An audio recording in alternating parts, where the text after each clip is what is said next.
Excellency, the President of the Republic of Kenya, Margaret and the family of our late brother George Saitoti, fellow mourners, to the people of Kajiado North, and to all Kenyans. I know there's nothing that I can say here this afternoon that can fill the hole left in your lives. We simply rise to join you in prayer and to promise to stand with the family of Professor George Saitoti in the days ahead.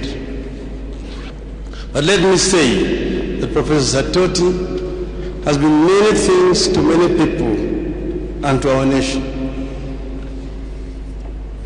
There is no doubt that he was an intellectual, refined, thoughtful, careful, and easy to engage.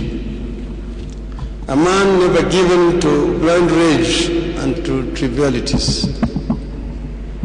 If you miss the intellectual, the thoughtful, and careful aspect of his public life, you will find them in his book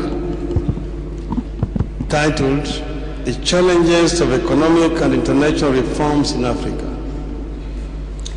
Here in this book, Saitoti balances many delicate thoughts in the book. Price controls versus liberalization, economic growth versus wealth distribution, regional integration versus nationalism, reforms and their potential to cause instability. But on one issue, Saitoti has no doubts, and I quote, "Those African nations that have been most successful in attracting poverty and achieving sustainable growth have been those nations that have made the decision to invest in their people," unquote. It singles out education and healthcare. There can be no doubt on this. I can testify that Professor Saitoti was a deeply humble man, like many have said, with deep respect for authority. After serving as the Vice President for 13 years, he found no difficulty fitting in any new arrangement in which he was just as a cabinet minister or even less. He never wore his years in high office as a permanent badge of honor to which everyone had to defer. However, the experience he gathered over the years was evident in his duties as Internal Security Minister, as an acting Minister for Foreign Affairs, and earlier on as Minister for Education, and later as Chair to the delicate Committee on the International Criminal Court. As has been observed, Professor Saitoti's nasty experiences shaped the way he went through life later in his career. The unresolved attempted poisoning in the 1990s left him paranoid and worried. I experienced this firsthand during our campaigns for the National Rainbow Coalition in the year 2002, when he often insisted on taking his two armed bodyguards with him into the chopper meant for 5 people. He often granted his wish. We knew what he was going through. The lasting honor that we must grant Professor Saitoti and the sons and daughters of our nation who died with him is to get to the bottom of the circumstances of their death. This task now passes to the team appointed to investigate their death. So many such deaths have occurred in the country without convincing answers being provided. We have a duty to win the trust of the people of Kenya in public inquiries, inquests and probes.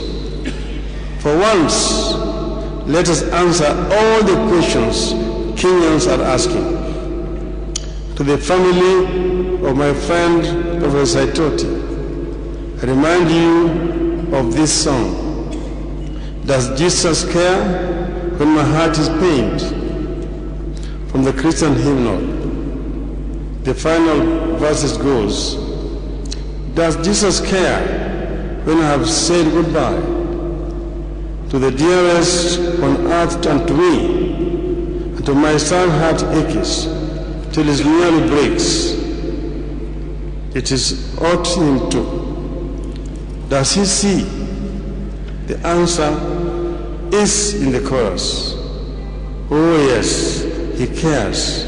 I know he cares. His heart is tight with my grief. When the days are weary, the long night dreary, I know my Savior cares. Fare thee well, George. God bless you all. Thank you.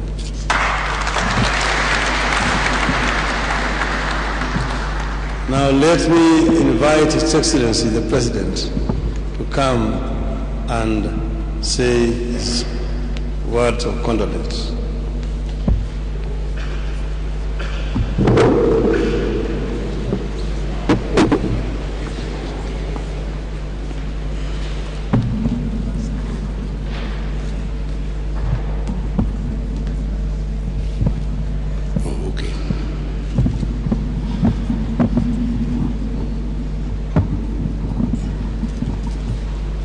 Thank you.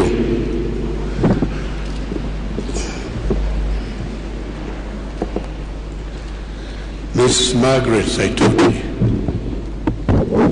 Zachary Saitoti, family and friends, ladies and gentlemen, I once again convey my heartfelt condolences following the death of Professor George Saitoti.